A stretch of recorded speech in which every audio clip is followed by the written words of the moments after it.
नमस्कार। आकाशवाणी चंडीगढ़ से प्रादेशिक समाचारों के साथ मैं चंदन शर्मा। राष्ट्रपति द्रौपदी मुर्मू की अध्यक्षता में 2 दिवसीय राज्यपाल सम्मेलन राष्ट्रपति भवन में शुरू हो गया है। ये राष्ट्रपति के संचालन में राज्यपालों का पहला सम्मेलन है और सभी राज्यों के राज्यपाल इस बैठक में भाग ले रहे हैं।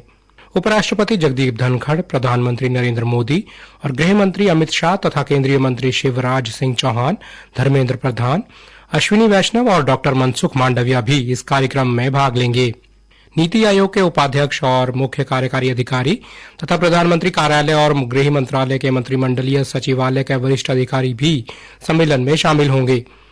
बैठक की कार्यसूची में 3 आपराधिक कानूनों का कार्यान्वयन, उच्च शिक्षा में सुधार और विश्वविद्यालयों की मान्यता तथा जनजातीय क्षेत्रों, आकांक्षी जिलों तथा विभिन्न खंडों या सीमावर्ती इलाकों जैसे ध्यान देने वाले क्षेत्रों में विकास का मुद्दा शामिल है।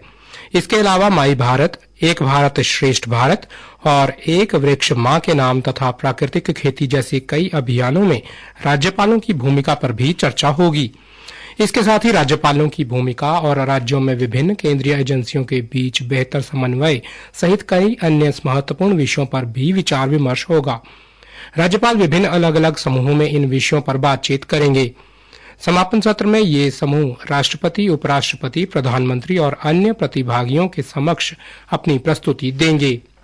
हरियाणा के मुख्यमंत्री नायब सिंह सैनी ने कहा है कि प्रधानमंत्री नरेंद्र मोदी ने केंद्रीय पिछड़ा आयोग के संवैधानिक दर्जा देकर पिछड़ा वर्ग के अधिकार सुरक्षित किए हैं। इसके अलावा शैक्षणिक संस्थानों, MBBS सहित केंद्रीय विद्यालयों, नवोदय विद्यालयों में दाखिले में आरक्षण का प्रावधान भी पिछड़ा वर्ग के लिए किया है। इतना ही नहीं, क्रीमी लेयर की सीमा 6 लाख रुपए से बढ़ाकर 8 लाख रुपए की है। इसी प्रकार हरियाणा में भी हमारी डबल इंजन की सरकार पिछड़ा वर्ग के लोगों को उनके अधिकार दे रही है। मुख्यमंत्री कल हरियाणा पिछड़ा आयोग के चेयरमैन न्यायाधीश सेवानिवृत्त दर्शन सिंह द्वारा हरियाणा के शहरी स्थानीय निकायों, नगरपालिकाओं और पंचायती राज संस्थाओं में पिछड़ा वर्ग ब्लॉक बी के लिए आरक्षण के अनुपात पर अनुपूरक रिपोर्ट देने उपरांत उनसे बातचीत कर रहे थे। उन्होंने कहा कि प्रधानमंत्री श्री नरेंद्र मोदी ने पिछड़े वर्ग के युवाओं के लिए उद्यम स्थापित करने के लिए पहली बार वेंचर कैपिटल फंड बनाने की भी शुरुआत की है। हरियाणा में भी राज्य सरकार द्वारा स्थानीय निकायों और पंचायती राज संस्थाओं में पिछड़ा वर्ग ए के लिए आरक्षण का प्रावधान किया गया है। पिछड़ा वर्ग बी के लिए ये अतिरिक्त प्रावधान होगा। हरियाणा के मुख्यमंत्री नायब सिंह सैनी ने कहा है कि हरियाणा के लिए गर्व की बात है कि आज दुनिया में भारत का नाम हरियाणा के खिलाड़ियों ने रोशन किया है। वर्तमान राज्य सरकार की खेल नीति के परिणाम स्वरूप पेरिस ओलंपिक में हरियाणा के 2 खिलाड़ियों ने मेडल जीतकर दुनिया में परचम लहराने का काम किया है। इसके लिए उन्होंने दोनों खिलाड़ियों को बधाई व शुभकामनाएं दी।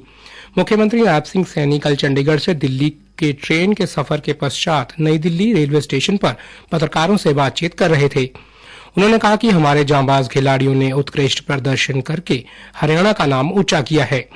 आने वाले विधानसभा चुनाव के संबंध में पूछे गए सवाल के जवाब में मुख्यमंत्री ने कहा कि हरियाणा में भारतीय जनता पार्टी प्रधानमंत्री श्री नरेंद्र मोदी के नेतृत्व में तीसरी बार बड़े बहुमत के साथ सरकार बनाने जा रही है। हरियाणा के मुख्य सचिव TVSN प्रसाद ने कहा कि प्रदेश ने केंद्रीय जल शक्ति मंत्रालय द्वारा चलाए जा रहे जल शक्ति अभियान 2023 के कार्यान्वयन में देश भर में दूसरा स्थान हासिल किया है।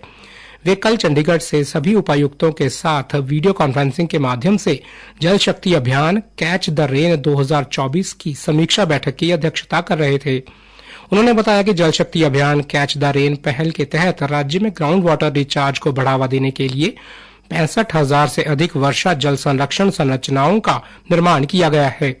इसके अतिरिक्त 18,104 जलाशयों की जियो टैगिंग की गई है। इनमें से 852 जलाशयों का नवीनीकरण किया गया है और 1,152 जलाशयों का जीर्णोद्धार किया जा रहा है। प्रादेशिक समाचार समाप्त हुए।